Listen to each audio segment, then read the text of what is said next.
The Duke of Magoebaskloof, the former Finance Minister Tito Mboweni, will be buried in Tzaneen in Limpopo this Saturday. President Cyril Ramaphosa has announced that he will receive a special official funeral, Category 2. Our business reporter Ntokozo Khumalo spent some time in his home village to uncover more about his formative years, and she's back in Magoebaskloof this morning and joins us now. And Ntokozo, good morning. We know that there's been a big impact that Tito Mboweni had on local business there, and it would be interesting for us to hear some more of those recollections and how they plan on keeping his legacy alive. Hi, Emmanuel. We just got done having some porridge here at a farm that is on George's Valley. So it's about 30 minutes from Magoebaskloof, where Tito Mboweni's farm is. And I am here with two partners in business who acquired this farm just under 2 years ago. And they've been flooding Tito Mboweni's DMs to get some mentoring from him and just, know how to, the direction to take to turn their land into working land. And I have the partners with us, Lucia Mokobana. Thank you so much for talking to us, Lucia, and we will, of course, talk to Makwena as well. You are in agro-tourism. We just enjoyed some great porridge here, looking at this beautiful space. Talk us through the legacy of Tito Mboweni and what it means for you, especially as, young business people in the space trying to grow a business. Tito Mboweni was a very inspirational person to us as a former Minister of Finance in South Africa, as well as him staying here in Magoebaskloof, being in farming. We were actually looking forward to his post on Instagram, social media. We've learned so much from Tito Mboweni in terms of the patience, what you'll be seeing him cooking, the tin fish and stuff. That's because of we are at the farm. Sometimes you can't go to town, and that's what we have. So it's really a big loss for us because of we were so hoping and looking forward to his mentoring in terms of how to run these farms because of Dilo Uditseba Kababadi speaking. So Ramaswabi Kudu for his loss.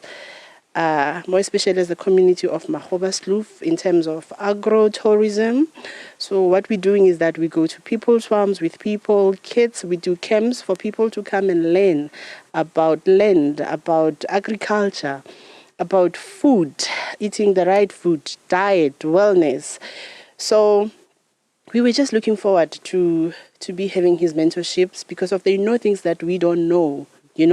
So we were hoping to learn and seek from him because of it's really frustrating being a young black person into tourism, not only tourism, but also agri-tourism because it's still a community-based thing. We're working through this. You see the farm is big. It has so much work that needs to be done. So we're having a lot of people right now. We are forever on our phones. We have kids we want to show them how to plant, how to have a vegetable garden within your home. It starts with us where we are. Because we have people they live in suburbs, but they have land. They have maybe 1,500 square meters, but you find out they don't even have a garden, vegetable garden. So Tito Mboweni was doing it big. So what I liked about him, it was that thing, he's showing us we should start. Just a start. Yeah. Kwena, let's bring you in here because we did have a discussion now, as Lucia is saying, over this porridge that I haven't had in a long time, actually, but that you are taking it step by step. Talk us through then the bottling business that you are doing. You have managed to go commercial, but still ensuring that you take the right steps and don't rush the growth prospects. Is that something you also learned from Tito Mboweni and how he runs his affairs?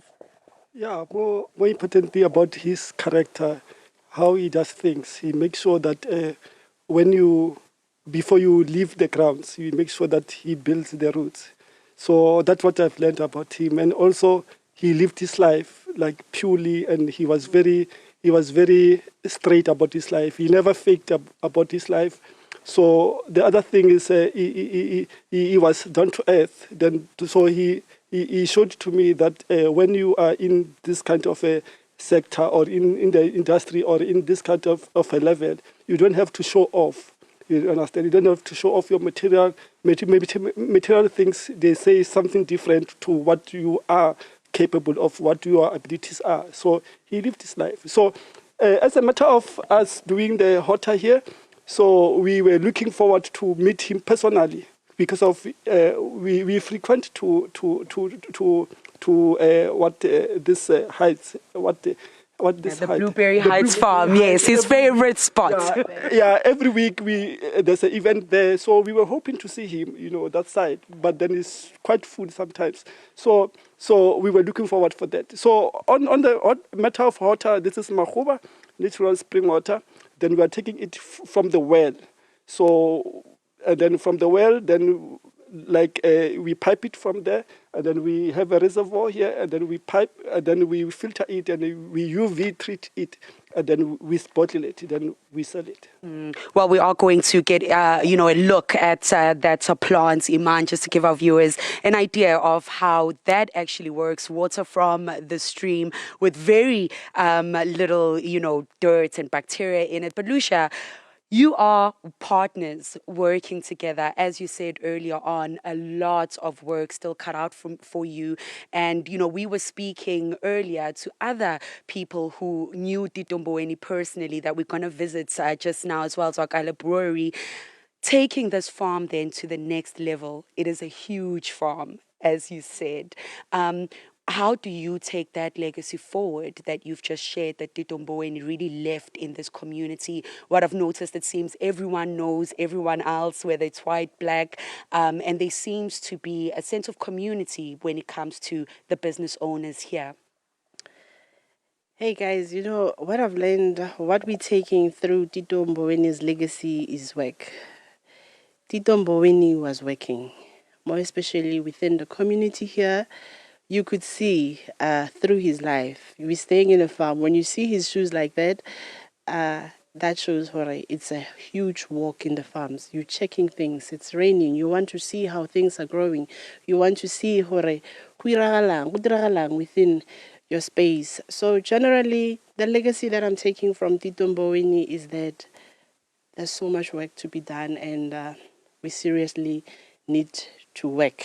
And generally, again, I normally say to friends, if Tito Mboweni has retired and came back home to Magoebaskloof, why not you come and explore Magoebaskloof? And this is a beautiful area that needs and still needs a lot of work in terms of exposure to people. You guys coming here, agro, tourism, there's just so many things that we've learned, and the legacy that he has done for us. And Gwenna, just a final word, perhaps a word of advice to other black farmers. Tito Mboweni, obviously an advocate of going back to the land, but making that land working land. So advice, as Lucia said, to those like ourselves in suburbs, but perhaps does have land back home. How do you just ensure that you make the land working land to leave a legacy yourself? What I've learned from him, he stood his ground. And then wearing boots like I'm wearing boots now.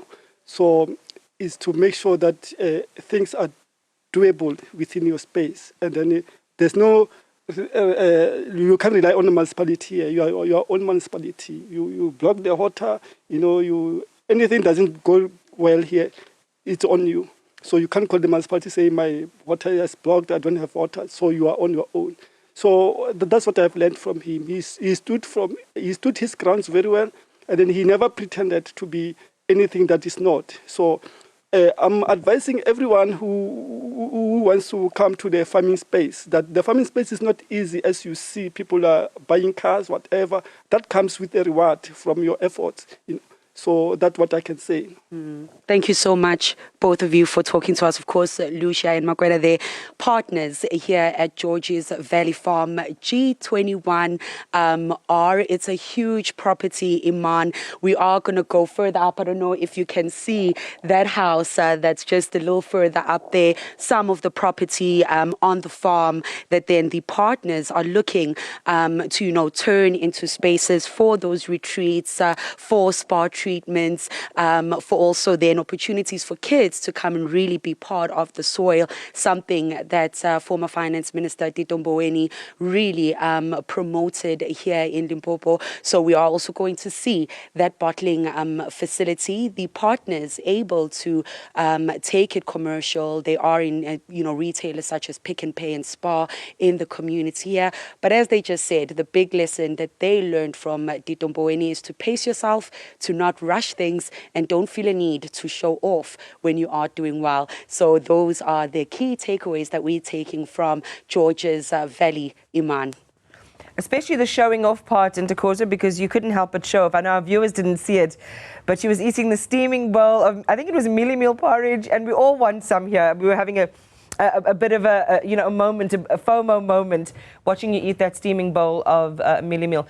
Thank you very much for that. And those are really tender and really impactful recollections there on the impact and influence of Tito Mboweni in his hometown, in his home village, with the businesses just not far from where he lives. And Ntokozo doing a really good job of building this bigger picture on just some of the needs of the entrepreneurs in those communities and the prospects to make a really great business.